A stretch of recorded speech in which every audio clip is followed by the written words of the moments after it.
Hi, it's Paul from Wicked Acorn. So what's a radium girl? And for that matter, what's radium? And what's it got to do with where we are now, which is in front of the Sale Town Hall in Greater Manchester? Well, to find out, we need to get in the Wayback Machine. So let's set it to this location in the early 20th century. Wonder if the men's toilets are still down there under that flower bed. We need to go forward a little bit. This is before the bridge was widened in 1907.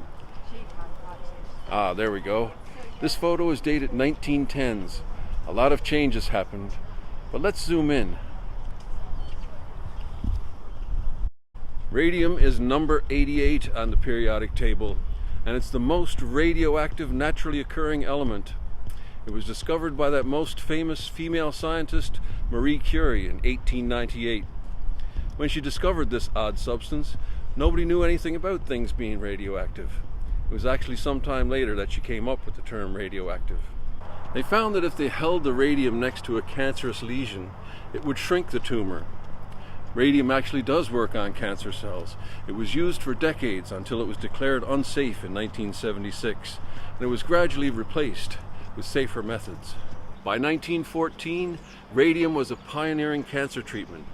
Several eminent names, including Ernest Rutherford, campaigned to raise £25,000 to bring this treatment to Manchester. Thanks to a series of Radium Days, a sort of Red Nose Day fundraiser, and a generous donation from Edward Holt, son and heir to Joseph Holt of Holt's fame, the Radium Institute was established in the Manchester Royal Infirmary. The Holt Radium Institute was later merged with Christie Hospital. As part of the celebrations and due to anti-German sentiment at the start of the war, German Street in Ancoats changed its name to Radium Street. It's the only radium street in the country. When it was discovered it could heal cancer, it became the miracle cure-all. It was quickly added to all manner of products. This was a time in history when the dangers of radiation were not well understood. Radium became the world's favorite new miracle ingredient. And radium-based household products became the norm.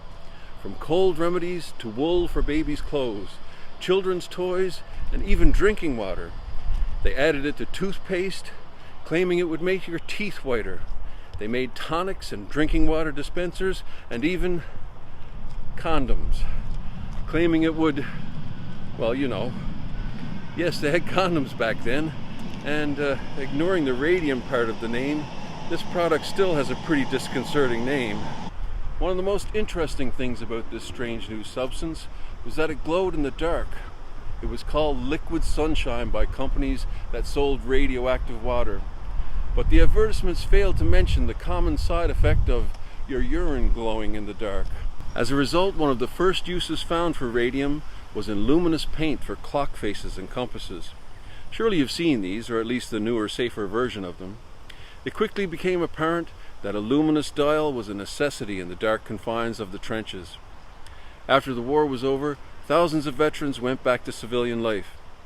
Seeing these battle-hardened veterans wearing their wristwatches caused the sales of glow-in-the-dark wristwatches to take off. Made possible by the magic of radium, bragged one advertisement. And it did seem magical. Radium was the latest miracle substance, an element that glowed and fizzed, which salesmen promised could extend people's lives, pump up their sex drive, and make women more beautiful. Doctors used it to treat everything from colds to cancer. In the 1920s, a young working-class woman could land a job working with the new miracle substance. Radium wristwatches were manufactured all over the world. In America, the U.S. Radium Corporation was hiring dial painters to paint the tiny numbers on watch faces for about 5 cents a watch. An enormous sum at the time. They became known as the Radium Girls. To accurately paint those tiny numbers, the girls were taught to do something called lip pointing. After painting each number, they put the tip of the paintbrush between their lips to sharpen it, an age-old method that artists have used to get a fine point on their brush. 12 numbers per watch, upwards of 200 watches per day. With every digit, the girls swallowed a little bit of radium. Because the true nature of the radium had been kept from them, for a bit of fun, the Radium Girls painted their nails, teeth, and faces with the deadly paint produced at the factory. By the mid-1920s, the girls were falling ill by the dozens.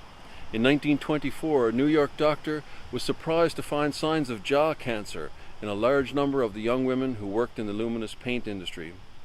Radium in low concentrations causes little damage on the outside of the body, but when you ingest it, the body doesn't know what to do with it.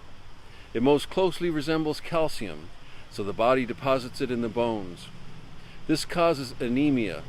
The Radium Girls started to experience the first symptoms of their demise. Their jaws began to swell and deteriorate, their teeth falling out for no reason. There was a horrific report of one woman going to the dentist to have a tooth pulled and ending up with an entire piece of her jaw being accidentally removed.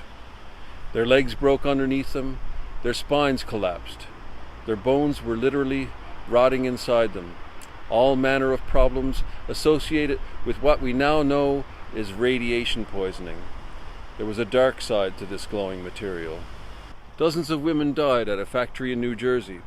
The women sued the U.S. Radium Corporation for poisoning and eventually won. Many of them ended up using the pittance they were awarded for their own funerals. In all, by 1927, more than 50 of the 70 women at this factory had died as a direct result of radium paint poisoning. An estimated total of 4,000 workers were hired by corporations in the US and Canada alone to paint watch faces after the initial success of developing a glow-in-the-dark radioactive paint. It's still unknown how many died of exposure to radiation, but it's clear how many could have been saved. The Radium Girls had a profound impact on workplace regulations. By the time World War II came around, governments had set up basic safety limits for handling radiation. U.S. Radium continued making luminous watches and other materials using radium paint for the Army, but after new worker safety laws were introduced, not a single factory worker ever suffered from radium sickness at their plant again. That's how easily these girls' lives could have been saved. So were there Radium Girls in Manchester? Probably, but nowhere near the extent that there were in America. Along with glow-in-the-dark watches, we built the mighty Lancaster here in Manchester, and they certainly had their share of radioluminescent dials. The difference was, the Americans were the only ones to use brushes to apply this paint. It seems for some unknown and quite serendipitous reason, the rest of the world used pens to apply it. But there's still the matter of that sign and sale from the beginning of this video. What's that all about? Radium metal polish doesn't sound too safe. Well, here it is, backing onto the Bridgewater Canal, the former premises of Radium Dyes Limited in Broad Heath. No worries though, there was never anything radioactive here. The name was just a means to cash in on the new craze that was radium. If it had radium in the name, it had to be good, even if it didn't contain radium. A bit like back in the 60s when everything was a new space-age product, and at the turn of this century. Remember all those products with 2000 and millennium in their name? In 1904, the company moved from Eccles to Broad Heath, occupying a former iron foundry premises on Bridgewater Road, backing onto the canal. The company, run by Mr. Squire Lord, made a range of leather dyes, dressings, and finishes for the shoe trade, as well as household polishes. Known locally as the Old Blacking Works, the premises later also contained an associated company, Lord Brothers Limited, run by sons William and Harry Lord. By 1936, Radium was making all manner of cleaning and polishing products for floors, furniture, silver, fire grates, as well as boots. The Lord Brothers side of the business was busy with 8 machines turning out between 12 and 15,000 tins a day. By 1960, the two businesses had 250 employees and had expanded the factory 5 times. It covered 3 acres, 9 times its original size. Much of the premises is still intact with arched iron windows. It's now divided into a complex of smaller business units, sensibly named Radium House Commercial Units. So in answer to the original question, did Sale and Altrincham have Radium Girls? Yes, but not the type we talked about earlier. And they worked right here. Thanks for watching. Remember to like and subscribe, and don't hesitate to leave a suggestion for future videos. If you do have a family heirloom watch that has glow-in-the-dark numbers, you shouldn't be too worried. The concentrations of the radioactive material is so low that the radiation is blocked by the watch face. That being said, I wouldn't carry it around in my front pocket, if you take my meaning.